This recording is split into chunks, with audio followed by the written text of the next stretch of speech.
of a slow but very exciting first half with the score Chisholm 20 and Henderson 20. Don't miss the incredible record and tape set. North to the Iron Range, and we'll visit the community of Chisholm. Chisholm, with a population of approximately 6,000, is considered the heartland of the Mesabi Iron Range. Over the years, Chisholm has taken pride in its role of the heartbeat of the range. While iron mining still pumps the economic lifeblood into the city, the rough, tough mining camp that once boasted of its 55 saloons has long since mellowed into an attractive residential community. A town with a very special cosmopolitan flavor. TCF and Saw Malone is ready when you're doing things in a big way. The Mets down here. We're tied up at halftime. Henderson 20 and Chisholm 20. Let's go down to the floor and Randy Shaver. All right, thanks very much, Tom. First half statistics, I'd have to say it's Judy McDonald 20 and Cheryl and her sister Lisa Walters 20 as well. Cheryl Walters has 12 points at halftime. Lisa Walters, her sister, was 6. Judy McDonald with 18 points, and really shows a lot of poise. She is just a dynamite ball player, and she's only a junior. 43% from the field for Chisholm, 33% from the field for Henderson. It's going to be a good second half. Now let's go to Jeff Passel, who has a special guest. Okay, Randy, thanks a lot. With me, Jerry Seaman, supervisor of all the tournament officials. And Jerry, kind of a busy couple of weeks coming up for you here. Well, it certainly is, Jeff, but it's a very enjoyable time, and the people come and they prepare themselves, and it's great to be a part of this high school league tradition. I guess you'd have to say that Jerry is an official at heart, because you're one of the NFL officials, and I would imagine you've heard plenty of boos in your time. Well, I guess so. You don't pay much attention to the boos once you're in this game, Jeff. You know in your heart what you've done and what the people are doing, and that's what we try to do. And you don't pay attention to the crowd or the fans. You just go out and do your job, and we're trying to prepare these officials in a professional way, and they appreciate it, and it's really enjoyable. Aside from your high school officiating and your NFL officiating, you hold down a full-time job. How do you find time to do anything else? Well, Jeff, officiating is my love, I guess. I have to take vacation job. I'm administrative assistant in the Fridley School District, and consequently, anytime I'm gone for my job, which is, for example, now or next week for a couple of days, or any of my NFL responsibilities, I get so many days vacation, and this is how I spend it. Some people like to go fishing, some like to go hunting, but this is my love, and athletics has been very good to me, and I hope in some small way maybe I can repay some of it back. Can you draw a parallel between officiating in the NFL and officiating a high school basketball game at all? Well, obviously, the skill level totally with the professionals is much different. At the high school level, you know, and in working basketball especially, the analogy to working football, it's just like every call. Was it pass interference? It wasn't. Everything is judgment in the game of basketball here. Was it traveling? Was it incidental contact? Whatever it was. And but there are a lot of similarities as far as concentration, working with the officials as far as mechanics, where we're supposed to be, coverage on the floor, and one thing we're trying to work with the officials here to wait, let something happen, and make the call. You don't want to anticipate. And I think this is one of the things that I guess I've learned through my officiating in the Big Ten and the National Football League. Never anticipate anything. Let it happen, because you don't want to deny something from the kids. Well, I'd have to say so far we've seen some outstanding officiating. Really, no questionable calls to speak of. Well, we certainly hope so. You know, you got to have a little luck too, but what we try to do, I meet in the morning with the officials that come in. We had 8 officials come in yesterday, and they work one game in each division. This morning we had 8 come in. They'll work today and then one game tomorrow. And what we do in the morning, we spend about 2.5 hours, and I go over things with mechanics as far as the officiating, procedures, philosophy, unusual game situations. So we kind of try to set the table as I talk to it, and then they just go out and they do the job. And of course, you got to have a little luck too. All right, Jerry. Thanks a lot for being with us. Pleasure to be Continued with you. success. Thank you. Let's go back upstairs to Tom Ryther. The 1983 Minnesota State High School Girls Basketball Tournament will continue after station identification.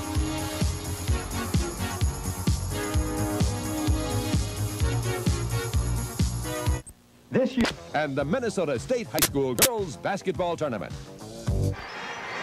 Very quickly, we have the first half scoring here for the Chisholm Blue Streaks. Hill has a couple of points, and Judy McDonald has 18. That adds up to 20. That's pretty easy.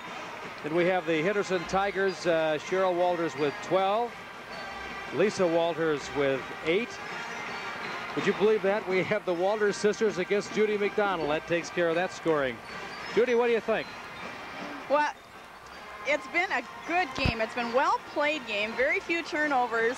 Henderson has been trying to slow Chisholm down by being very deliberate on offense, and they've been very successful with that tactic. We're tied up 20-all. We'll be ready to start the second half in a moment. A reminder, this is the 1983 Minnesota State High School Girls Basketball Tournament.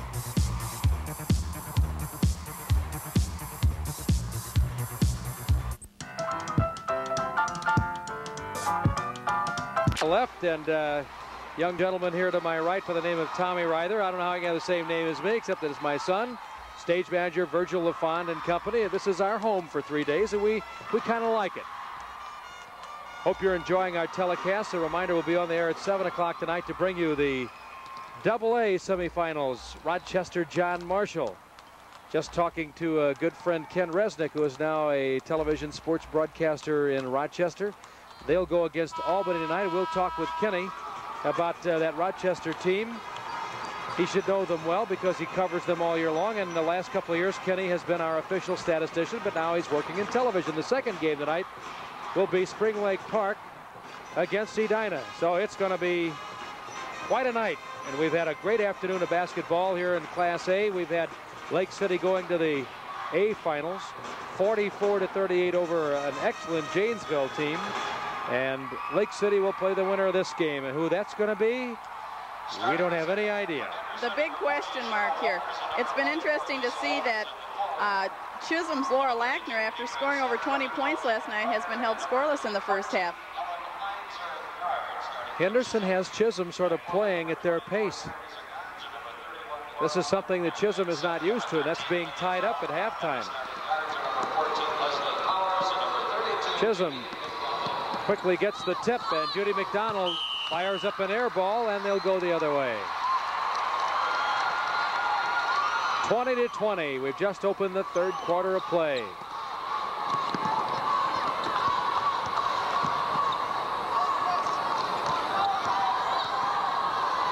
Helen Hines gets it in the front court to Cheryl Walters.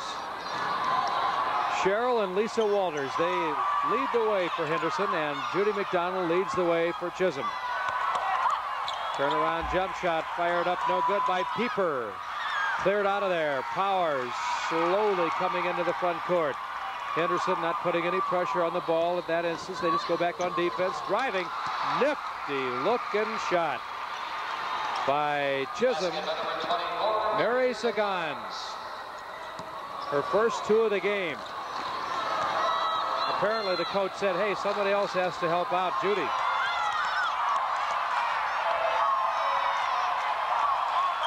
Henderson still playing their deliberate slow down style. There's a set shot. Ellen Hines went out of bounds, and Chisholm will get it back. There you see a couple of fans there looking very studious as they watch our action here at the Met. We drew over 23,000 for both A and AA yesterday. A very excellent opening day. In fact, the A crowd, AA crowds were records at the Minneapolis Auditorium. In both the afternoon and the evening sessions, they had over 6,000 people down at the auditorium. Fine defensive play by number 44 for Henderson, Lisa Walters. Henderson going to have a reaching in foul, I think. Well, I won't guess. I think it's going to be on Zagans. Here I go. It's that official referee inside me. It is. It's her third. I saw him marry this little brother in the hotel and had to ask him how he pronounced that last name. Look at that, all alone, and missing there was Pieper, and the loose ball. We're going to have a foul. Or jump ball. He'll jump it up. Lisa Walters.